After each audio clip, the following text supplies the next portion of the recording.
मैं प्रमोद चंद मित्तल आपका Mittal English classes में स्वागत करता हूं। आज मैं आपके लिए लेकर आ रहा हूं बहुत ही विशेष प्रयोग, कुड हैव, शुड हैव और मस्ट हैव का एक विशेष प्रयोग, जो कि हिंदी से अंग्रेजी बनाने के वाक्यों में आपके लिए बहुत ही लाभप्रद होगा, क्योंकि ऐसी वाक्य रचना आपको बहुत कम देखने को मिलती हैं। आज मैं इनका प्रयोग बताने जा रहा हूं आपको, किस प्रकार से इनका प्रयोग करेंगे और कहां पर इनका प्रयोग किया जाता है। सबसे पहले लेते हैं हम कुड हैव का प्रयोग। ये ध्यान रखिए कि ये वाक्य केवल पास्ट टेंस में ही निर्मित होते हैं। इनका प्रयोग केवल पास्ट टेंस में ही किया जाता है और कर्ता के द्वारा कोई ना कोई इस प्रकार का कार्य होगा जो पास्ट में होगा। देखिए, कुड हैव का प्रयोग हम क्या करते हैं, इन वाक्यों के अंत में क्रिया के साथ सकता था, थी या थे आदि शब्द लगे होते हैं। ये बताते हैं कि कोई कर्ता किसी कार्यों को पास्ट में कर सकता था। अब इनकी वाक्य रचना कैसी होगी कि हम यहाँ सब्जेक्ट लगाएंगे, जो भी होगा हमारा सब्जेक्ट, इसके साथ कुड हैव का प्रयोग करेंगे और इसके बाद वर्ब की थर्ड फॉर्म का प्रयोग किया जाता है। ये ध्यान रखना है, केवल इसमें वर्ब की थर्ड फॉर्म का ही प्रयोग होगा और उसके बाद से अदर वर्ड्स। ये वाक्य रचना हुई। अब हम इसका एग्जाम्पल समझते हैं कि जैसे वह मेरा इंतजार कर सकता था।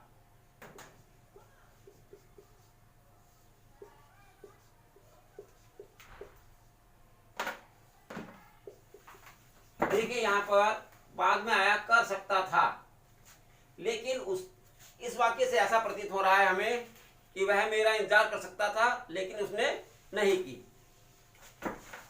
वह मेरा इंतजार कर सकता था, सब्जेक्ट हमारा ही हुआ यहाँ पर। फिर हम लगाएंगे कुड हैव। इंतजार करने की अंग्रेजी होती है वेट करना, तो वेट की थर्ड फॉर्म लगाएंगे waited for me. He could have waited for me। ये हमारी इसकी अंग्रेजी हुई कि वह मेरा इंतजार कर सकता था।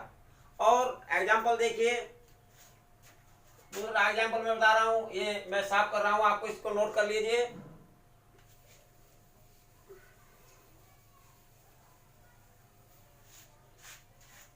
मदन यह मैच जीत सकता था।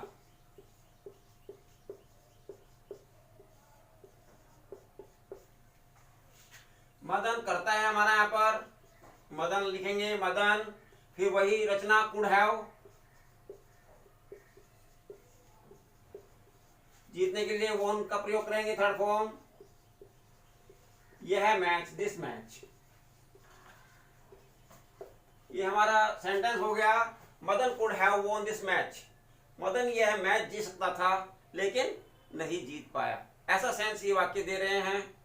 इसी प्रकार से और भी हो सकते हैं कि तुम्हारा भाई, अगला एग्जांपल देखिए कि तुम्हारा भाई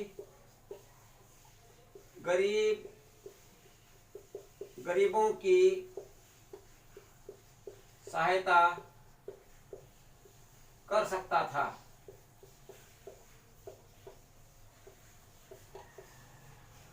तुम्हारा भाई गरीबों की सहायता कर सकता था। यहाँ पर सब्जेक्ट ये हमारा कंपाउंड वर्ड हो गया। तुम्हारा भाई, योर ब्रदर,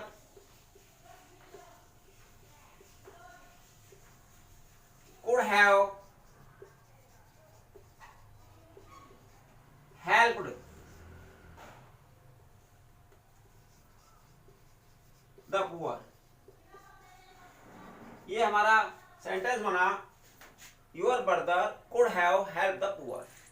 तुम्हारा भाई गरीबों की सहायता कर सकता था। तो यहाँ पर कर सकता था, कोई कार्य कर सकता था, ऐसे सेंस में हम कुड हैव का प्रयोग करते हैं, साथ में उसके साथ वर्ब के थर्ड फॉर्म लगाते हैं। और बहुत सारे एग्जाम्पल हो सकते हैं। वह मुझको एक पत्र लिख सकता था, वे हमारी सहायता कर सकते थे। तो बहुत सारे ऐसे सेंटेंस हो सकते हैं इनमें बाद में सकता था, सकते थे या थी आते हैं। अब हम चलते हैं शुड हैव की ओर। अब हम बताएंगे आपको शुड हैव का प्रयोग। शुड हैव का प्रयोग भी ठीक कुड हैव की तरह ही करते हैं। अब हम शुड हैव का प्रयोग बता रहे हैं आपको। इसका प्रयोग भी हम पास्ट टेंस में ही करते हैं। नंबर 1 पहली बात यह है कि इसका प्रयोग भी हम पास्ट टेंस में ही करते हैं। और ये क्या भाव दे रहा है कि ये भाव दे रहा है कि कर्ता के द्वारा कोई कार्य, कोई काम किया जाना चाहिए था, किया जाना चाहिए था। ये चाहिए था, कोई काम करना चाहिए था। चाहिए था का सेंस इसके अंदर आता है। तो कर्ता के द्वारा कोई काम किया जाना चाहिए था, या कर्ता को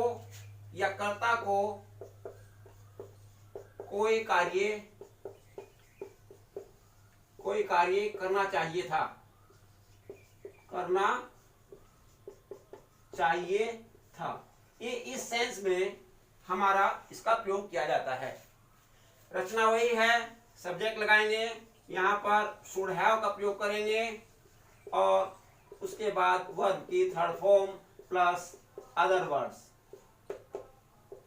इस प्रकार से हमारे ये वाक्य रचना हुई कि हमारे सब्जेक्ट लगा, शुड हैव लगा, वर्ब की थर्ड फॉर्म लगी और अदर वर्ड्स लगे। ये इस प्रकार से हमारी शुड हैव का प्रयोग होगा। जैसे हम कहें कि तुम्हें वहां जाना चाहिए था, तुम्हें वहां जाना चाहिए था। अब यहां पर चाहिए था आया,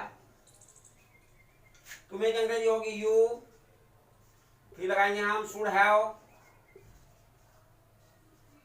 थर्ड फॉर्म लगाएंगे जाना की गॉन देयर। इस प्रकार ये एग्जाम्पल हुआ हमारा कि तुम्हें वहां जाना चाहिए था। और एग्जाम्पल इनको नोट कर लीजिए। इसके बाद में अगला एग्जाम्पल बता रहा हूं आपको, शायद नोट कर लिया होगा आपने। अब देखते हैं।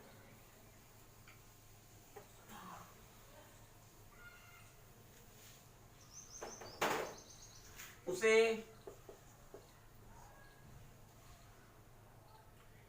एक पत्र लिखना चाहिए था।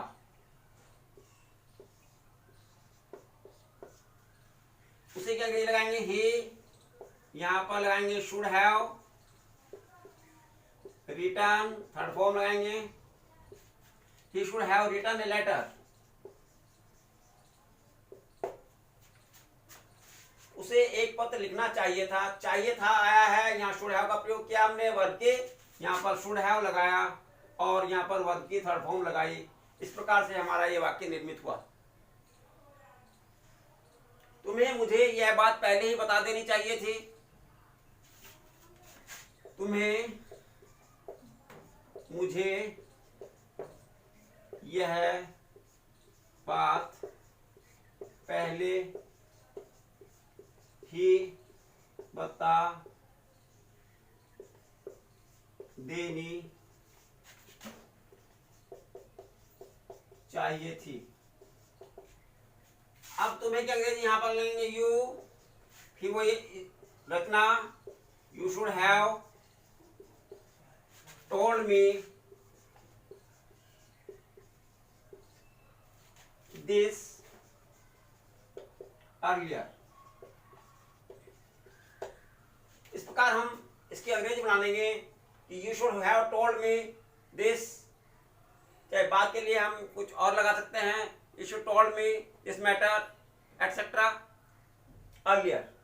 इस प्रकार जो वाक्य बने हमारे, ये चाहिए था।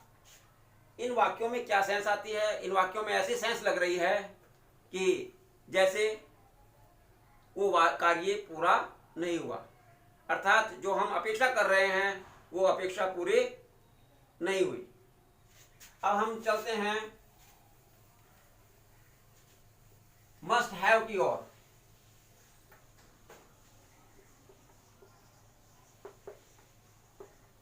इसका प्रयोग भी हमारा पास्ट टेंस में ही होगा। इसका प्रयोग भी हमारा पास्ट टेंस में ही होगा। दूसरी बात, ये क्या सेंस दे रहा है कि कर्ता के द्वारा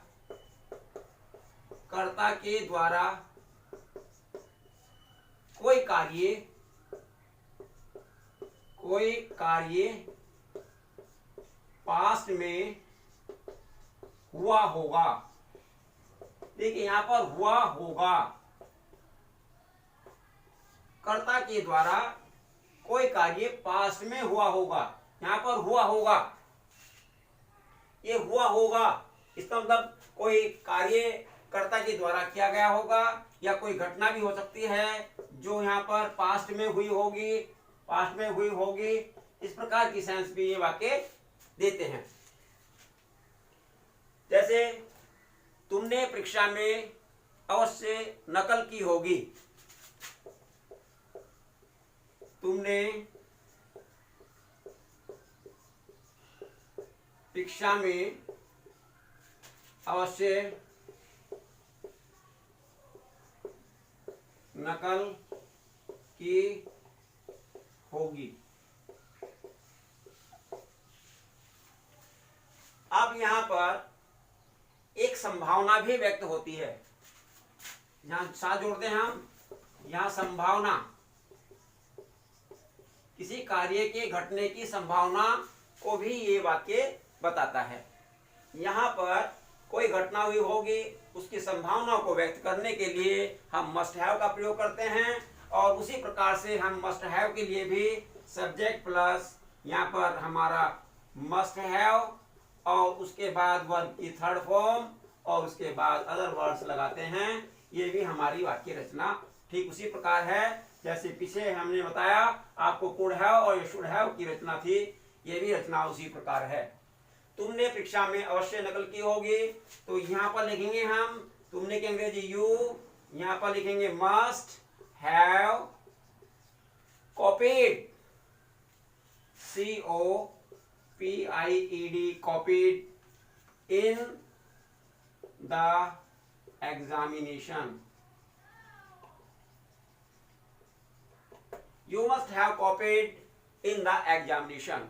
इस प्रकार से हमारी क्या हुआ, ये संभावना व्यक्त कर रहा है, पास्ट टेंस को बता रहा है और इससे लग रहा है कि कोई घटना पास्ट में हुई होगी, उसकी संभावना बताने के लिए मस्ट हैव का प्रयोग कर रहे हैं। और एग्जाम्पल देखिए,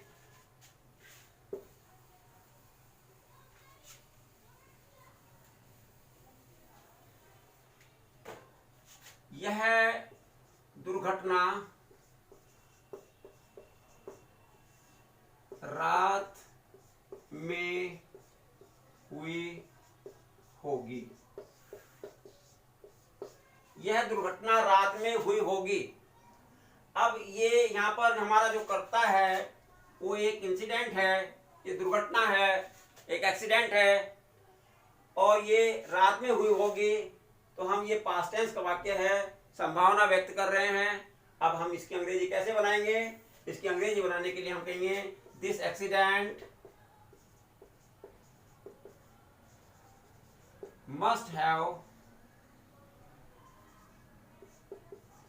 must have taken place, third form लगाएंगे, taken place in night।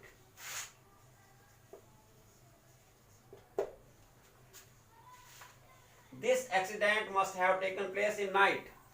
ये क्या हुआ हमारा, ये वाक्य must have का प्रयोग बता रहा है। यहाँ पर देखिए मस्ट हैव के बाद में वर्ब की थर्ड फॉर्म लगे और ठीक उसी प्रकार से ये भी वाक्य हैं जैसे कि पिछले थे। मैं समझता हूँ कि इनका विशेष प्रयोग आप अपने व्यवहारिक जीवन में भी करते हैं और ट्रांसलेशन करने में भी करते हैं। धन्यवाद। मैं इस प्रकार की वीडियो आपके साथ लेकर आऊँगा।